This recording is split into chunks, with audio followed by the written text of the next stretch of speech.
ఇది దాదాపుగా ఆంధ్రప్రదేశ్లో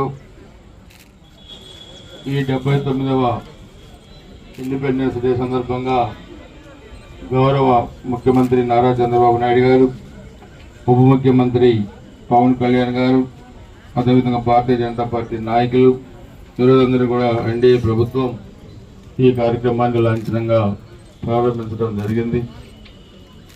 ఈ కార్యక్రమం 175 నియోజకవర్గాల్లో కూడా రాష్ట్ర వ్యాప్తంగా అందరూ కూడా పెద్ద ఎత్తున మహిళలు కూడా ఈ కార్యక్రమంలో పాల్గొన్నారు. ఎన్నికలకు ముందు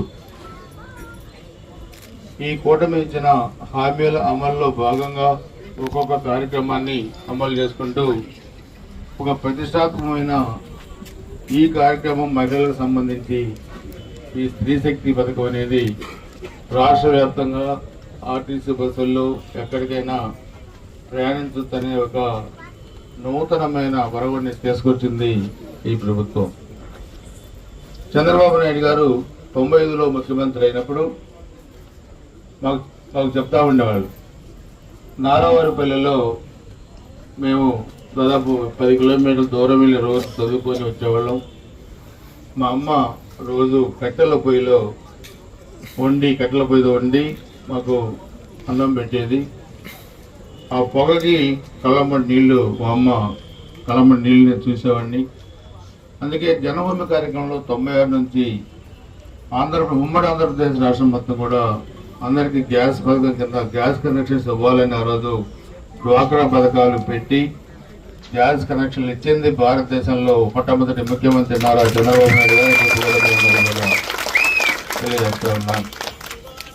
ఒక విజనరీ లీడర్ నాయకత్వం వహిస్తే రాష్ట్రం ఏ విధంగా ముందుకెళ్తుందో మనందరం కూడా చూస్తున్నాం.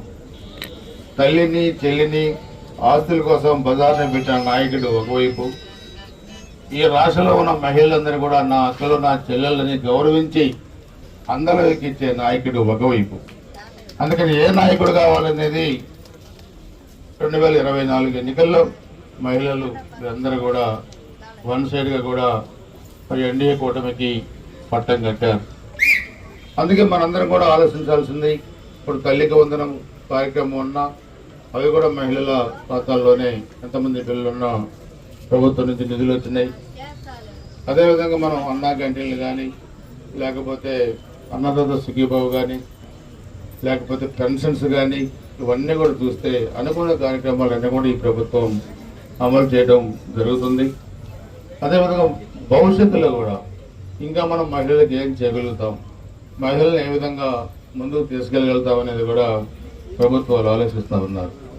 ఈరోజు కేంద్ర ప్రభుత్వం కూడా నరేంద్ర మోడీ గారు కూడా మరి రాష్ట్రాల్లో ఉన్న అసెంబ్లీ పార్లమెంటు సీట్లు పెంచి వాటిలో 33% మహిళలకు కేటాయించే బిల్లును కూడా తీసుకురాబోతూ ఉన్నారనేది కూడా ఈరోజు డిస్కషన్ నడుస్తూ ఉంది.